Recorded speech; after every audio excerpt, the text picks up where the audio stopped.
Okay, so let us continue our discussion of modules. We have already seen what it means for a module to be the direct sum of a finite number of submodules. We have also seen what it means for a module to be a cyclic module. Now there is another definition that we will need before we go to the main result, which is this, that of a finitely generated module. So let's see the definition first.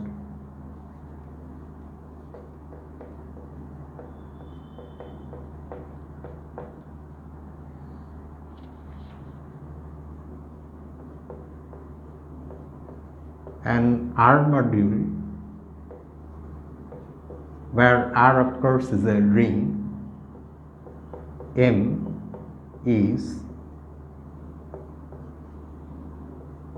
said to be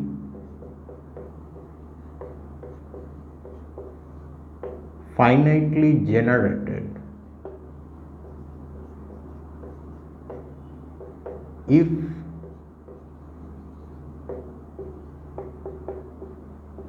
there exist finitely many elements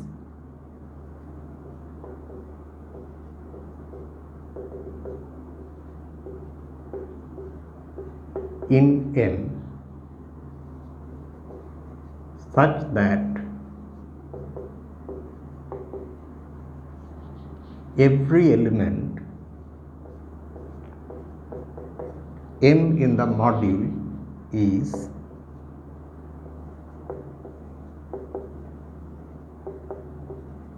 expressible in the form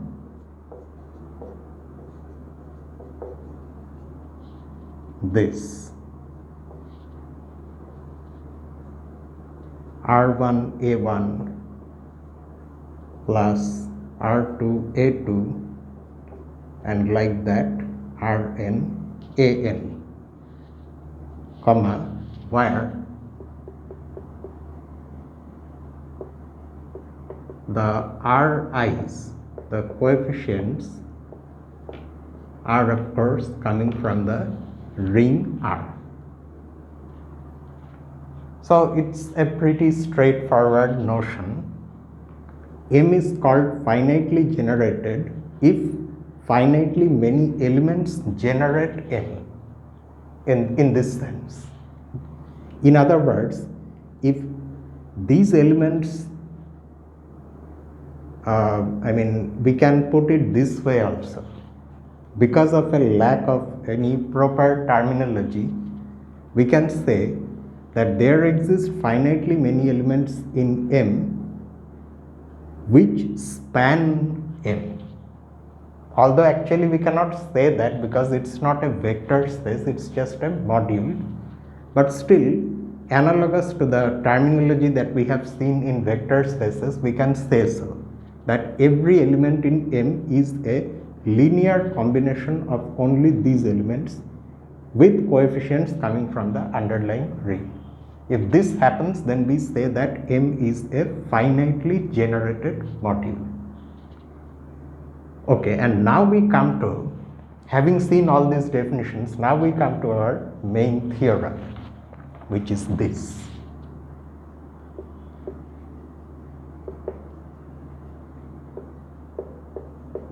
This is the only result of this section. It's an important theorem. Its proof is not that straightforward, but we will try to understand what the author is trying to say here in the proof. Let's first see the statement. Let R be a Euclidean ring. We already know what a Euclidean ring is. It's an integral domain with a D function satisfying those conditions. Okay. Any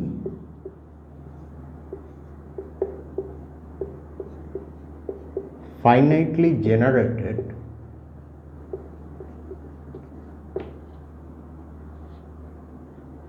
R module M is the direct sum of a finite number of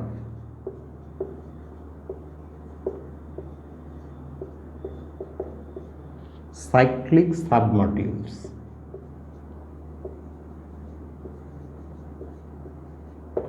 This is the statement of the theorem. That means the underlying ring is not any ring but a Euclidean ring, and the corresponding module that we are considering is finitely generated. That is the hypothesis, and the conclusion is that then M will be the direct sum of a finite number of submodules of M, but not just any submodules, cyclic submodules. Alright. Now before we see the proof, let us mention that actually we need not have a Euclidean ring. There is, it can be relaxed a little bit, but I won't say what you can consider here in place of Euclidean ring. You can see the text and there you will get it.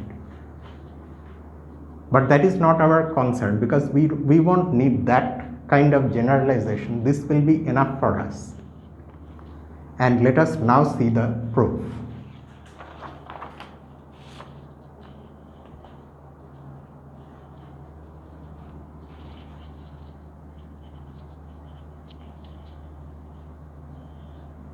The proof, actually the one that we are going to see,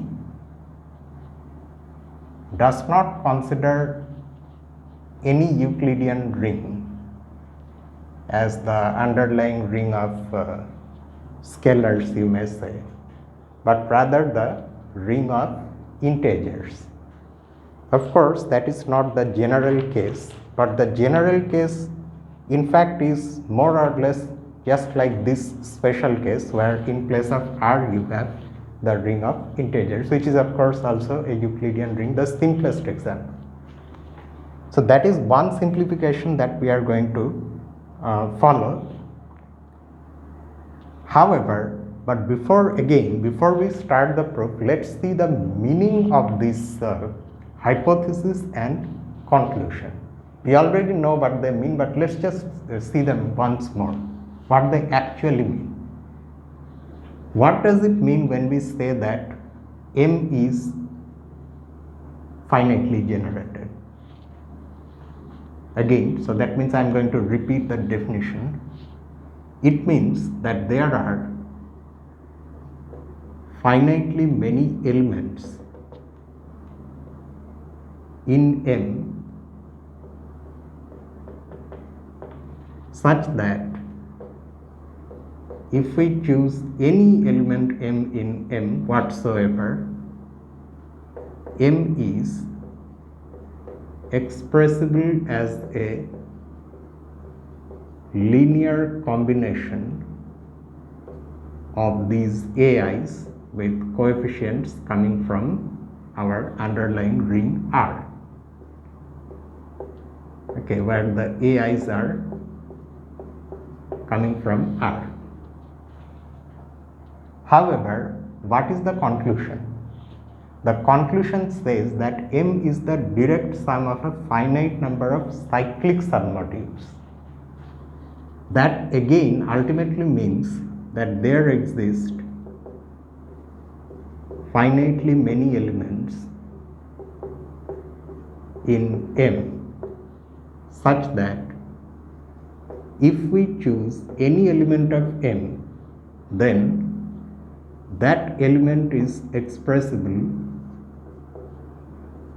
as a linear combination. I say linear combination for a lack of such a terminology for modules, but we understand what we mean. That's what matters.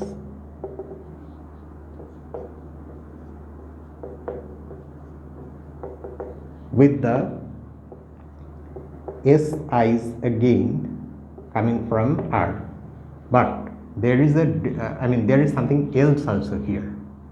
Both the things look the same, but of course both are not the same. Otherwise, there is nothing to prove.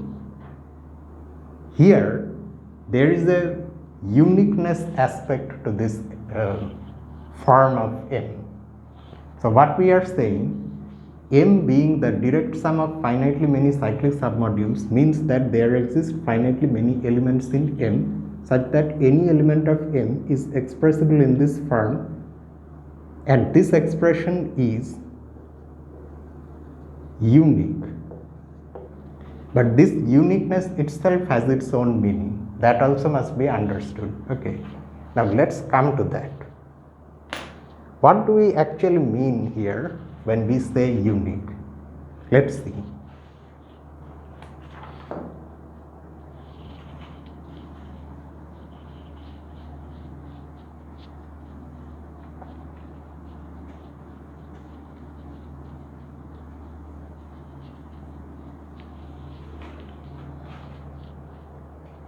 By uniqueness, are we meaning this? That is, if you get some other ring elements, say another set of so-called scalars, such that M is also equal to S1 prime A1 plus S2 prime A2 and so on plus SQ prime AQ. Then by uniqueness, do we mean this? Si is equal to Si prime for all I. Is it what we mean by uniqueness? No. This is not what we mean by uniqueness. Let us go back to the definition of direct sum of submodules. Okay. So what we are saying is that M is the direct sum. Say, let's forget about these things. Let's just see what it means for M to be a direct sum of these submodules. Say.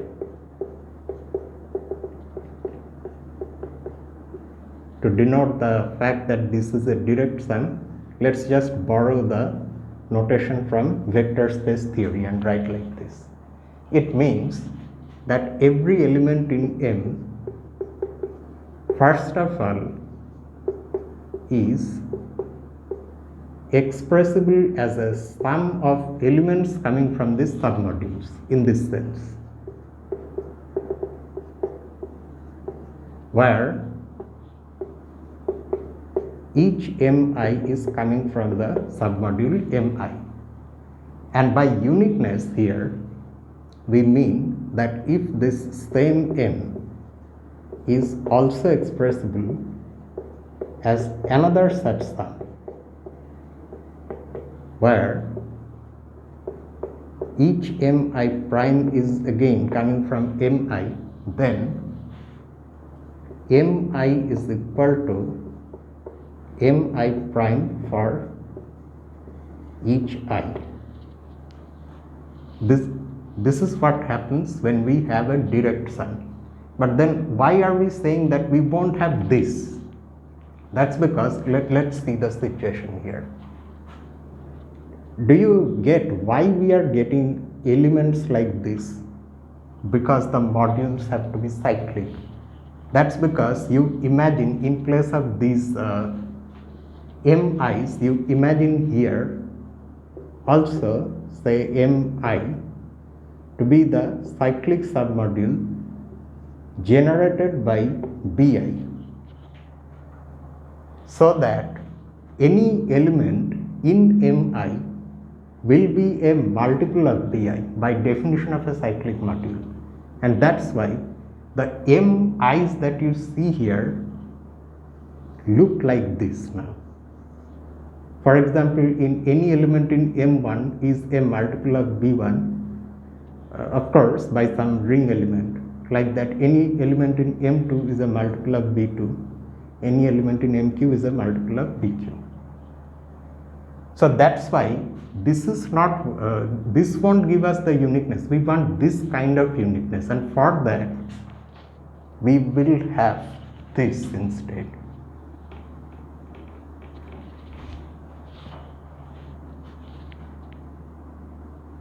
SIAI must be equal to SI prime AI. MI is equal to MI prime. Here in place of MI you have SIAI, in place of MI prime you have SI prime AI for all I. That kind of uniqueness we are talking about here. Okay, so being generated by finitely many elements means this, and being the direct sum of finitely many cyclic submodules means expressibility of every element in a unique form which looks like this, and by uniqueness we mean that kind of uniqueness. Okay, so this is the meaning of the hypothesis and the conclusion. All right, fine.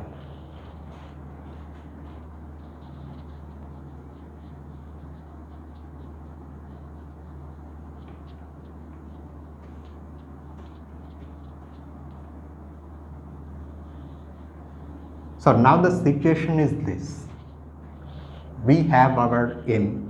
So we will have to prove this. Okay, this is not what we have right now. We have this part. We have our M, and there exists finitely many elements, or there exists a set of elements in M which is finite and that generates M in this manner. Now among all such sets I am saying because M being finitely generated means there is at least one such set, but there may be many such sets in general. Among all such sets, there will be some sets which have as few elements as possible, naturally, because, for example, if you introduce another element of M into this set, make it a little bigger, that will still generate M, but that extra element is unnecessary. So there will be some sets which generate M, but they have as small size as possible. The situation is like that of a vector space. In a vector space, you have sets of vectors that span the space, but there are some minimal such sets. They are called bases. Okay, it turns out that they are linearly independent, and so they form a basis. Such minimal spanning sets or minimal generating sets will be available here also. Okay, and those minimal sets may be many in number. Okay, not necessarily just one, but whatever, it does not matter how many of them are there, the number of elements in them will be some fixed positive number, and that we are going to call the rank of M.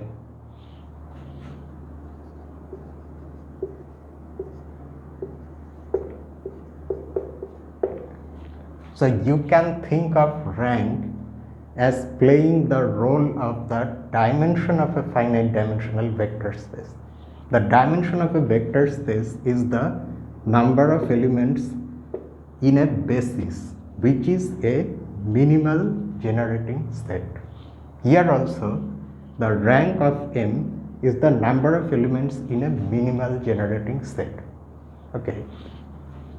But why are we talking about the rank of M? That's because the proof will be by induction on the rank of M. That's how we are going to proceed in the proof. And one more final thing before we actually start the proof. Note that we have made the simplification that our ring R is now the ring of integers, which in this text is also being denoted by J, which can get confusing. Okay, so I will continue to use this more familiar notation. That means our M is a Z module or a Z module, which otherwise just means that M is an abelian group. That's what M is. Okay, so just by considering the ring of integers instead of an arbitrary Euclidean ring, we have a simple interpretation of our module, that our module is just simply an abelian group, and being generated by finitely many elements now just means that the abelian group has finitely many generators. That's it. And the rank of M then means that it is the size of the set of generators, the minimal possible set of generators. It's the size of that, or the cardinality of that. On that we are now going to apply induction. So I won't actually write all the things down. Instead, let's just go through the steps and let's try to understand them. Okay. So let me now first clean everything a little bit, and then I will start the proof.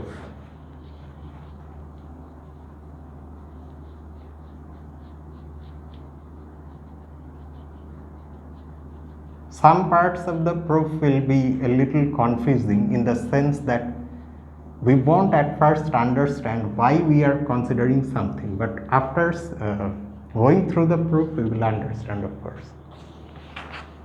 Okay, so now we are going to start our proof with by induction on the rank of M. Alright. So what is the minimum possible rank? 1. So let the rank of M be 1. What does that mean? It means that M has only one element that generates it. So there is some one element, let me just call it A. There may be many such elements that can be chosen in place of A, but A is one such. What does it mean that A generates M?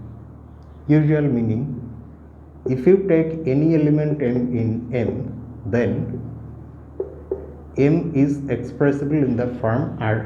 Now in place of that linear combination, this is also a linear combination, but there is only one term in it, where the R is now an integer. But then what does it look like? It just is the condition which says that M is a cyclic module. Now since M itself is a submodule of itself, so M is expressible as a direct sum of cyclic submodules, in this special case in a trivial manner. That means when the rank is 1, our proof is done, I mean the conclusion is true. So suppose that the conclusion is true for all finitely generated, let me just call them abelian groups. Okay, all finitely generated abelian groups of rank q minus 1, and let M be a finitely generated abelian group of rank Q for some Q greater than or equal to 2. So this part that, I mean not this one, before that, that is our induction hypothesis, that we have assumed the statement for all finitely generated abelian groups of rank Q minus 1. And M is some any finitely generated abelian group of rank Q, where Q is some integer which is at least 2. Now we have to prove the claim for M, this M, and this is where the technical things start. Now let us see a special situation in which we practically won't have anything to do. If that is true in M, then the proof is done. What is that thing? That thing is this. Suppose we are given a minimal generating set.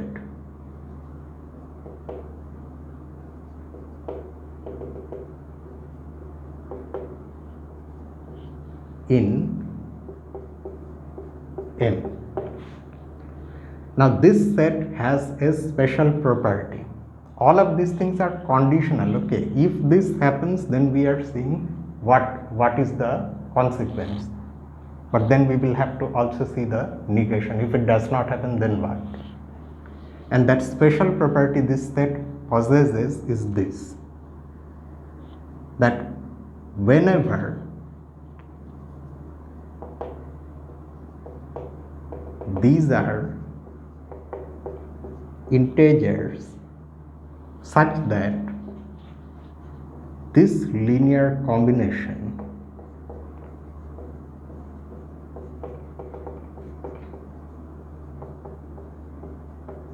is 0, then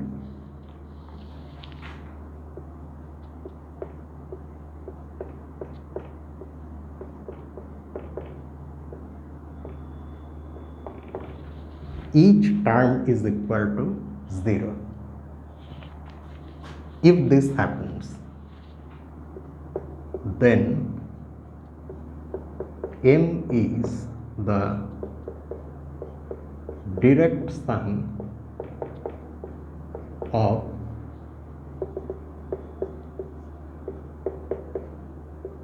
these submodules, which are the cyclic submodules, where Mi is the cyclic submodule generated by Ai.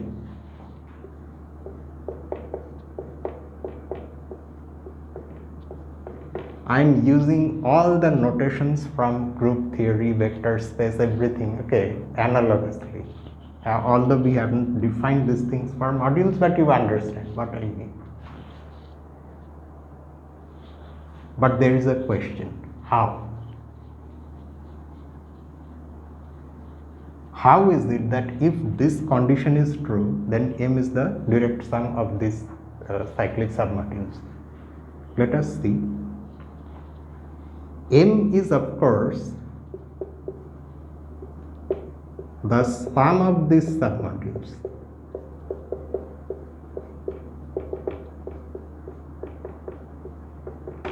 Why? The sum means every element in M is expressible as a sum of elements coming from these submodules. Why?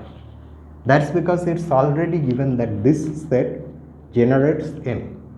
It's a minimal set, but that minimality we are coming to it afterwards.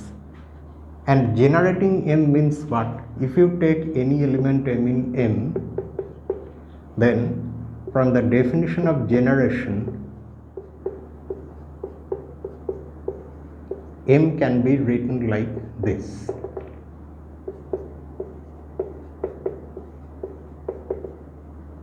Where the Ri's are integers. However, you can clearly see that because Mi is taken to be the cyclic submodule generated by Ai, this belongs to M1. This is an element in M1. This is an element in M2. Just like that, this is an element in MQ. So that is why M is simply a sum of these submodules. Now we are going to use the minimality aspect of this set to prove that this sum is actually a direct sum. Let's see how. Suppose this M has another such representation. Another such representation means what? In that another representation as a sum again, the terms, these terms again have to come from M1, M2 and so on. So let that other representation be Now see, you cannot change A1, you cannot change A2, you will have to change R1, R2, these things, okay. So for another set of integers, say R1 prime, R2 prime, RQ prime, we still have M as this sum, as this linear combination, where Ri prime, again these are all integers. All right.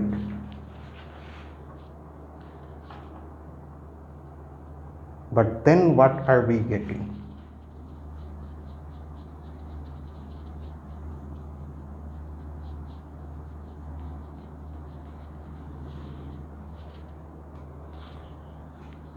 Then this linear combination is equal to this linear combination, and we can write, manipulating that, we will get this.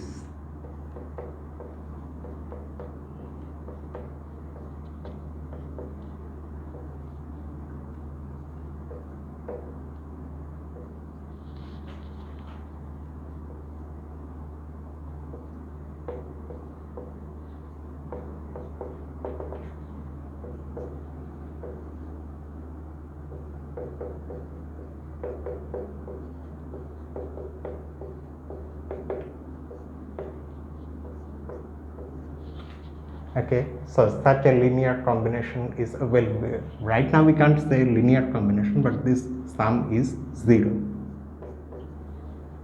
But using properties of modules, the axioms that you have in the definition of a module, this term can be written like this.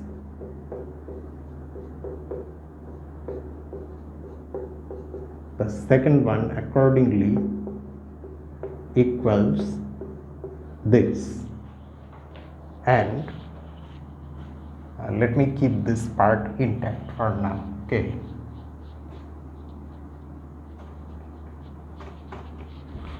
And I'm going to continue from there. This last term is this. Now you see that this sum is a linear combination of the ai's again. However, that is equal to 0. And now you see the condition. If such a linear combination is 0, then, I wiped that out, no? Then each Ri ai is equal to 0. That was our condition. So that means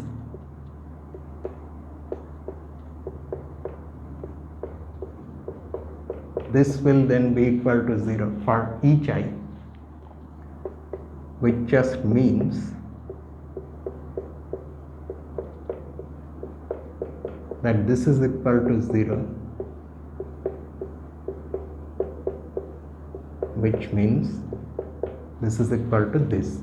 So in both the expressions, we end up proving that the terms in their respective places are actually the same.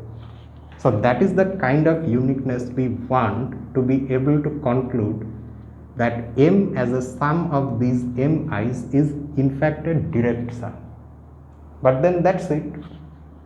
Then we have ended up proving that M is the direct sum of finitely many cyclic submodules.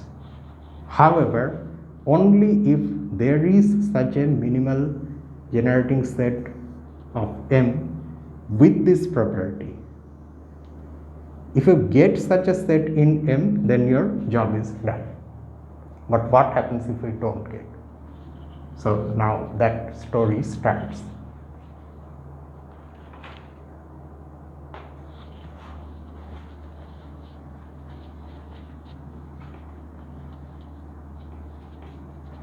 Now, not getting any such minimal generating set has its own meaning. That has to be understood first.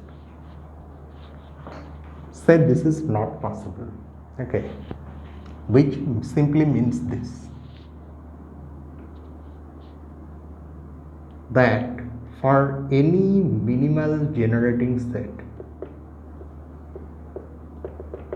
keep in mind that the elements in a minimal generating set may be different from another minimal generating set, but this number q will remain the same. This is again minimal generating set in M. For any such set, this does not happen. What do we mean by that? An implication not happening means what?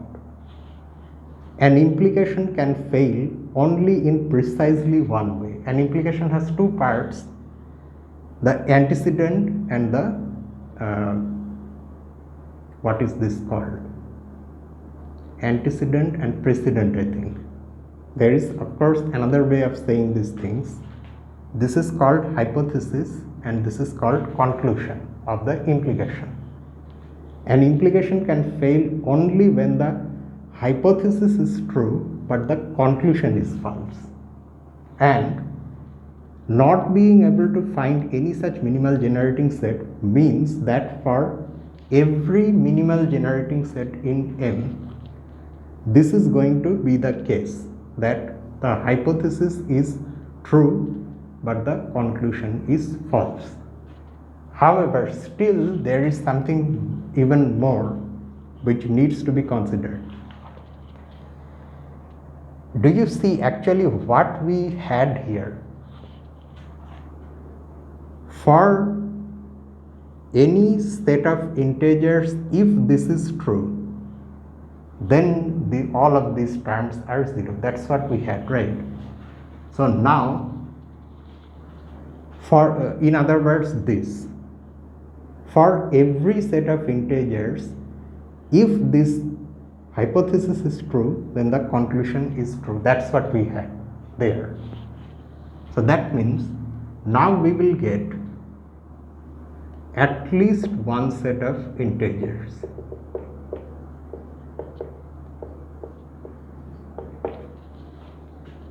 Okay, there is a difference between these quantifiers. For every set of integers, this is what happens. The implication is true. For at least one set of integers, the implication is not true.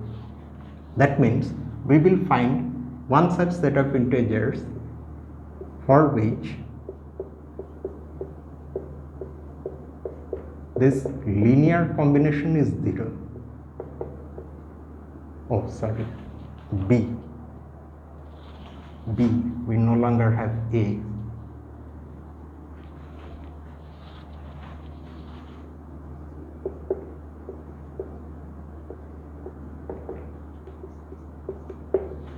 But all of these terms are not 0.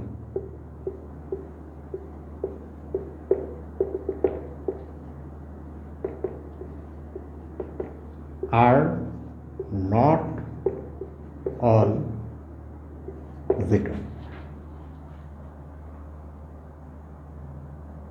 The situation can be pretty confusing. Okay, let's just go through what we have here once more. For any minimal generating set in M, there exists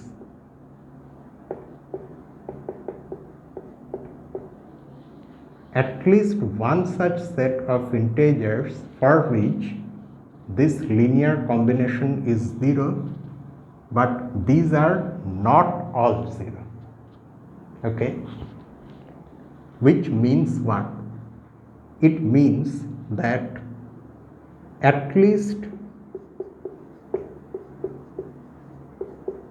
one Ri is not the integer 0, because if all the Ri is 0, then just like what we have in vector spaces, here also if you multiply a module element by the 0 ring element, then you are going to get 0. So that means at least one Ri is not 0. So that means that Ri is either a positive integer or a negative integer. Now you can turn the negative into positive. How? Suppose you have encountered one such set in which that maybe it's the case that there is precisely one such Ri that is non-zero. All the others are zero. Maybe, just maybe, okay, I'm saying.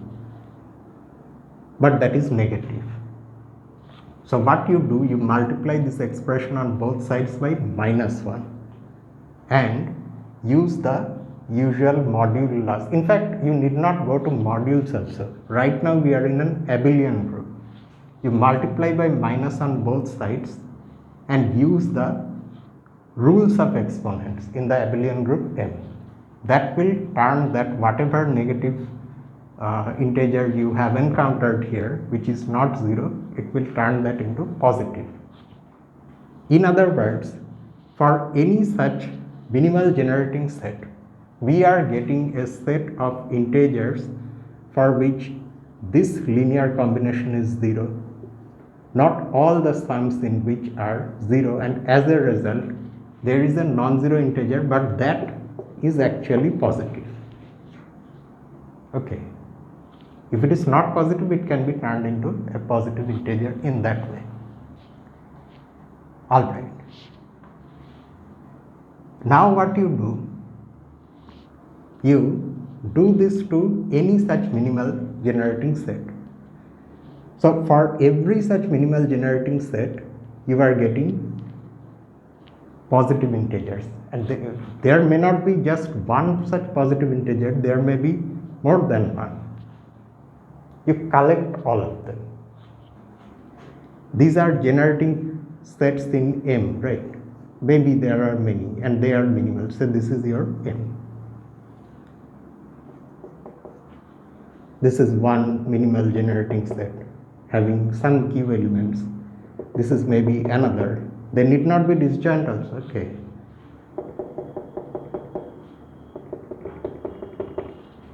And each such minimal generating set is giving you a set of integers for which these things happen, and at least one of them is positive. You collect all the positive integers. Then you are getting a set of positive integers which by the well ordering principle will have a minimal element.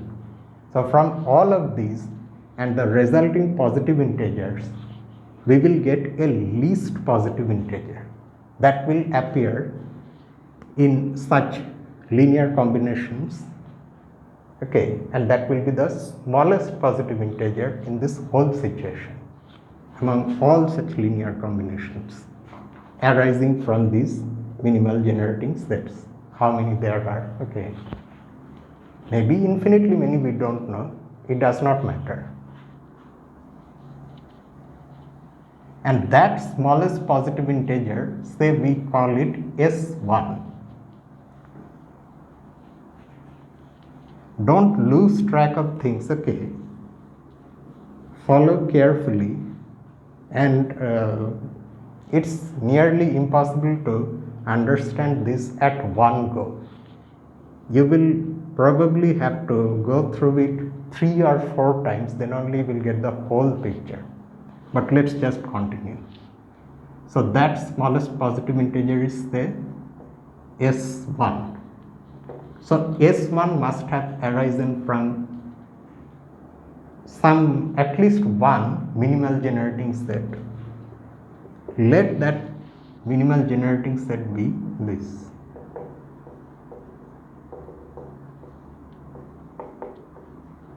Whether we write A's or B's, it does not matter. In the text it's written as A. That means what? It means that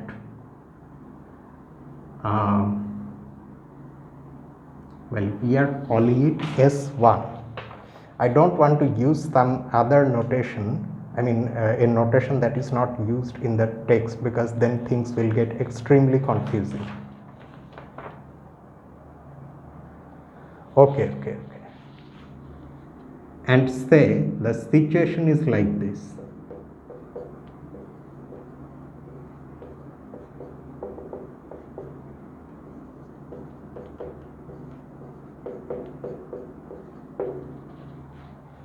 So that means this is a minimal generating set in M such that such a linear combination is 0 and such that at least one SI/AI is non-zero, but we need not mention that separately. That is taken care of by the fact that this S1 is actually a positive integer, and S1 is the smallest positive integer that will arise in such relations. Okay. Now we are going to consider any arbitrary linear combination of these elements from this minimal generating set. Say such a combination is this.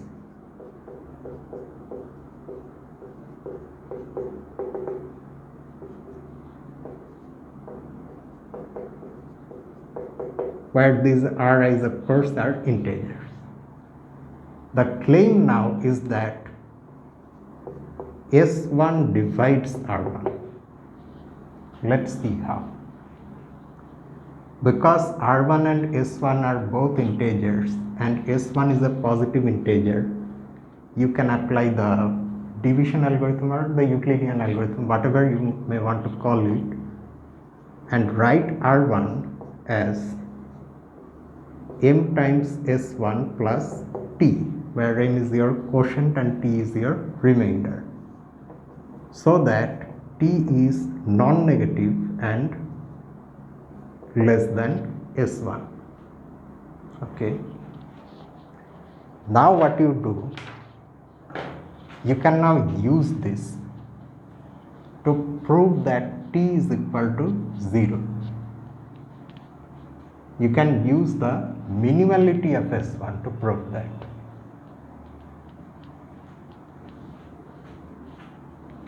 So what you have to do, you see, you have two expressions. One of them is this. Oh, I forgot. What the hell am I doing? If this is equal to 0, then S1 divides R1. Now you have two relations, two equations you may think. One of them is this and the other one is this. Both of them give us linear combinations which are 0. So now what we do, we multiply the first one by M and subtract from the second one. What shall we get? And then if we use the properties that we have in the abelian group M, arrange everything, we will then get this.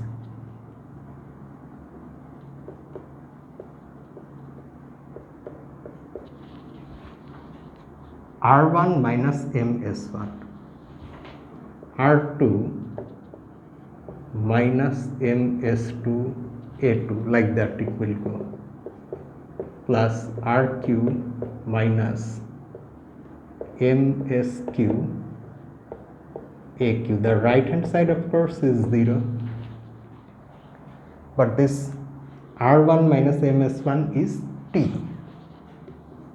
So TA1 plus this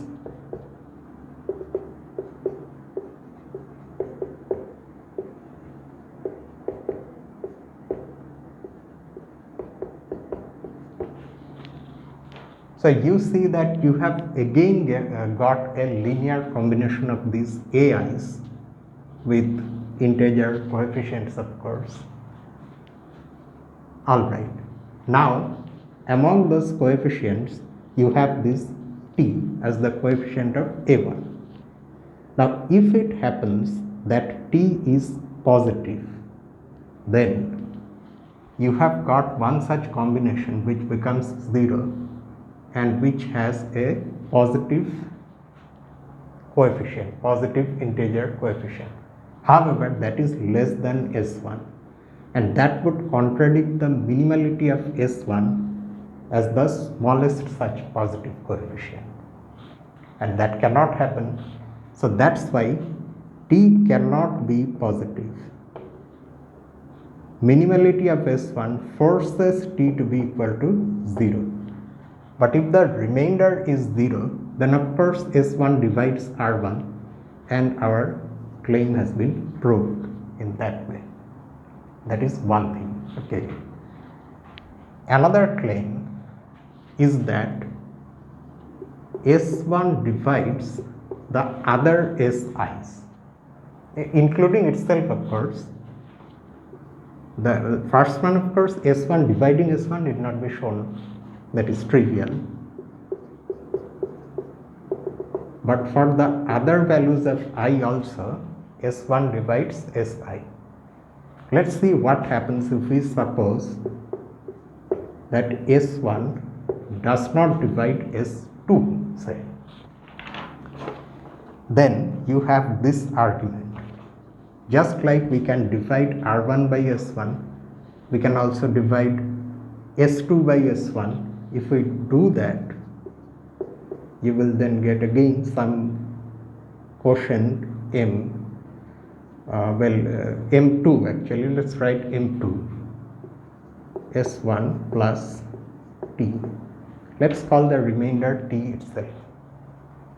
The T that we have used here, it's variable. You can use the same T, okay, it does not matter. Now, because of the non-divisibility, T must be greater than 0 and less than the divisor, of course, S1.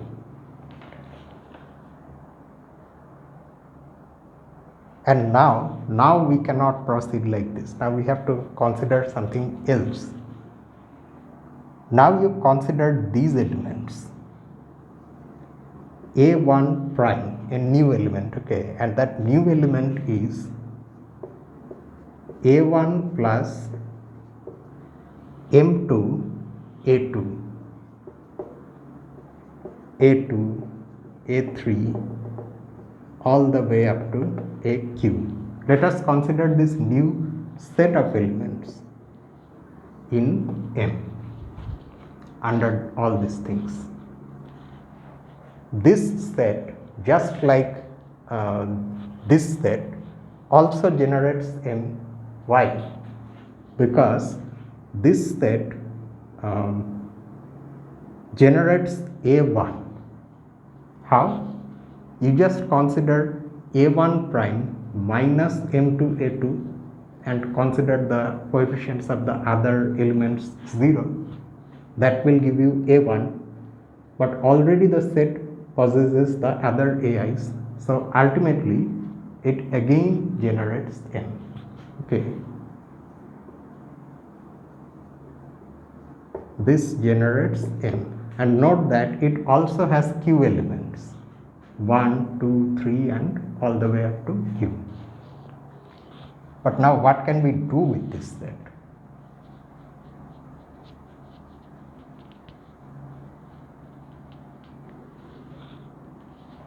The thing we can do with this set is this. If you calculate this linear combination S1, A1 prime plus TA2 plus S3A3 plus and so on plus SQAQ, you will then see that you are getting 0. And in fact, let's just try to see what we will get. Here you will get, if you multiply this by S1 and use the modulus or finite abelian in an abelian group, not finite abelian group, in an abelian group you use the rules of exponents, you get S1 A1 plus S1 M2 A2 plus T A2. That S1 M2 plus T gives you S2. So you end up getting S1 A1 prime. Perhaps I should write one more step. You get S1 A1 plus combining this part with S2 and this TA2, you get S2A2 plus S3A3 and so on plus SQAQ is equal to 0. Do you know where this is coming from, this combination becoming 0? From our original, that first equation. That equation actually has been given equation 1 and name in the text, but we haven't given it. Anyway, so you see that we already had this, so from there it is coming.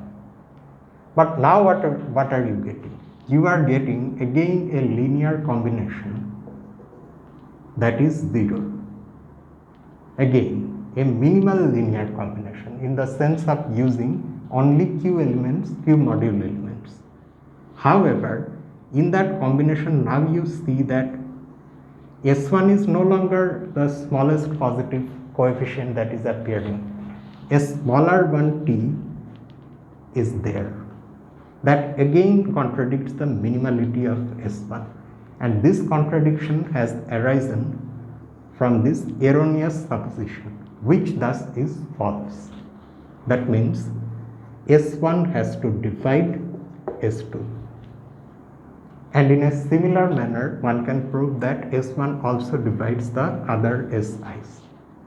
So our second claim is also true.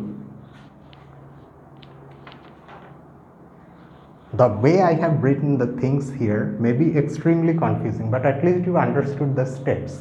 Everything is given there in the book systematically. So it's essential to understand the steps. Then of course you can consult the book again and again until you finally understand everything at once. Alright, but now what? Now we are going to consider another such set of elements in M. This set A1 whose one element is this A1 star, this is A1, okay, I forgot one step. See, we have just now shown that S1 divides all the SIs. So that means each SI is a multiple of S1. Let SI be MIS1, where MI is an integer. And now after having the MIs, we now consider these elements.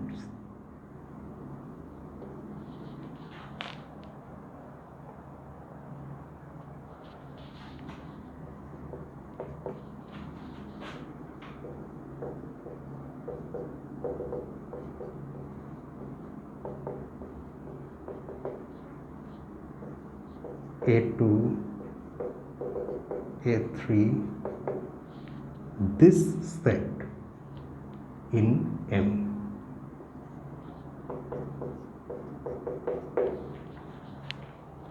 Okay. Just like that other set, that is this set, generated M, this set also generates M in a similar manner. That's because in this set, you have the power to generate A1, and the set already has these other AIs. So ultimately, all the AIs are there which already generate M. So this set also generates N. Okay.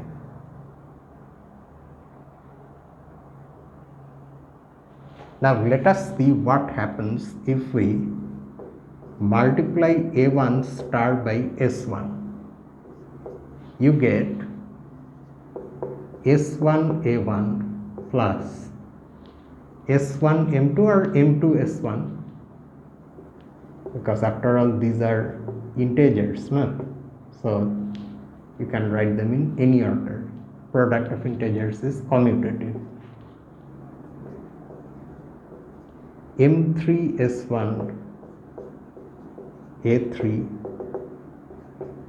MQS1 AQ. So now you use that part, so you get S1 A1 plus S2 A2 plus S3 A3 and so on up to SQ AQ. That, however, we already know is 0. Okay, so S1 A1 prime, A1 star is 0.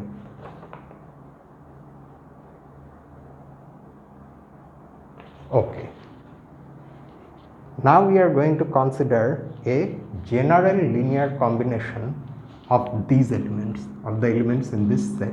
This is the special linear combination, right? Because here we are, well, it's not a linear combination, I am not saying that, but it is a multiple of A1 star by S1, and S1 is that special element, that minimal positive coefficient. But now we are going to consider a general linear combination of the elements in this latest set which is equal to 0. If we have such a combination, then what are we going to get from that? Say we now have this combination.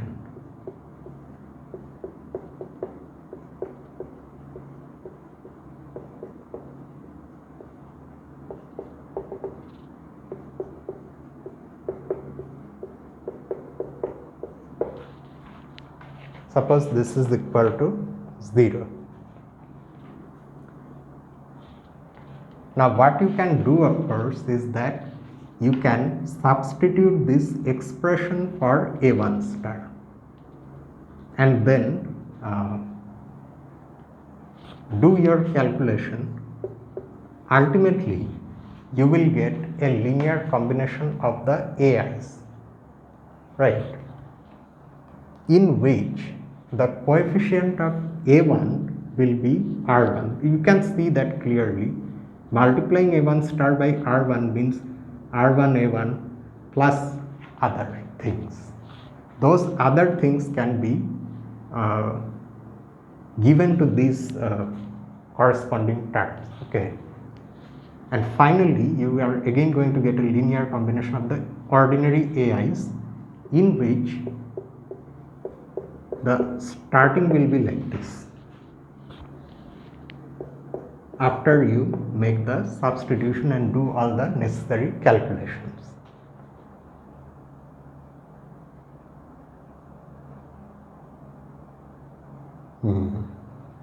But then we have already seen that if such a linear combination is 0, then S1 divides R1. We have already done that previously, and now we can use that here.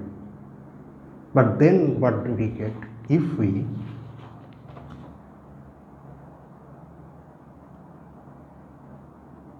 consider, see, we considered S1 A1 star and got 0. Now for this R1, if we consider R1 A1 star, then this also will be 0. Why? Because R1 is a multiple of S1 and S1 A1 star is 0. So you can consider S1 A1 star and keep that other factor outside, again using properties of modules or using one of the rules of exponent in an abelian rule. So this also we are going to get 0. But now you see what you have got. You have taken arbitrary integers so that this linear combination is 0, right? Linear combination of what? Of a set of elements in M, but that is generating M, okay? And you have obtained this fact that the first term then itself has to be 0. But then if that is 0, then the rest of the sum is also 0.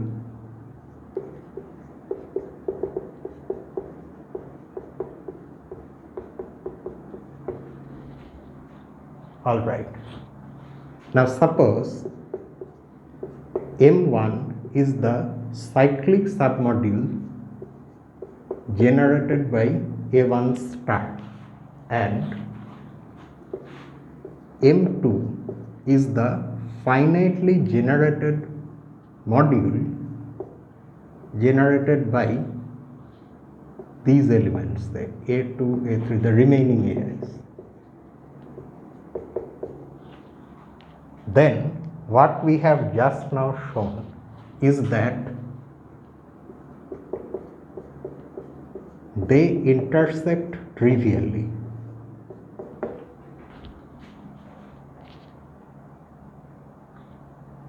Because any such linear combination is 0. Oh, by the way, any such linear combination being 0 gives us the fact that the first term is 0 and the rest is also 0. How does that imply that this intersection is 0? That's because if it is not 0, then you will have some non-zero element in it that is in both M1 as well as M2.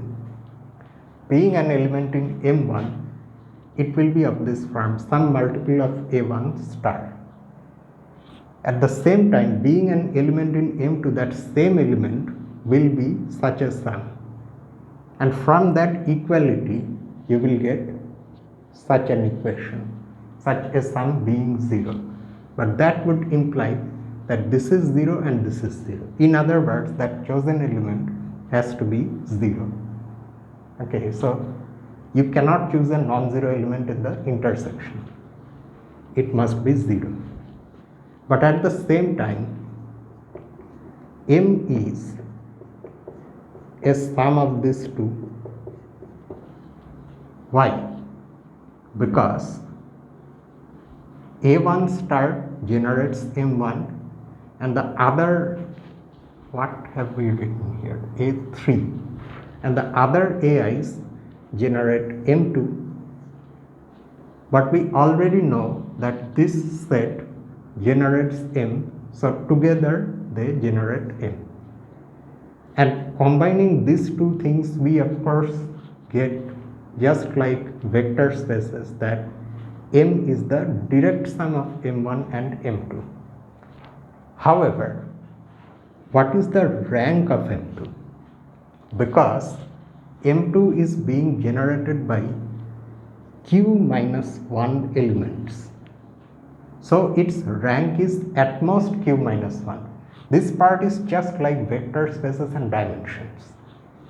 It is in fact equal to Q minus 1. We, however, do not need that. It is at most Q minus 1. So by the induction hypothesis, M2 is itself a direct sum of finitely many cyclic submodules. However, M1 itself is a cyclic submodule. So combining all these things, we get the fact that M is the direct sum of finitely many cyclic submodules, and this completes the proof.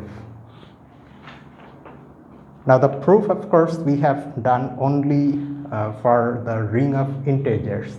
However, if you go to the text and at the end of the text it's given what you need to do there, that's just some minor changes, okay, in one or two places. If you consider R to be a general Euclidean ring instead of the ring of integers, so that means our proof is over. We now know that over a Euclidean ring, any finitely generated module is the direct sum of finitely many cyclic submodules, and this result has a very nice consequence, and that consequence is this.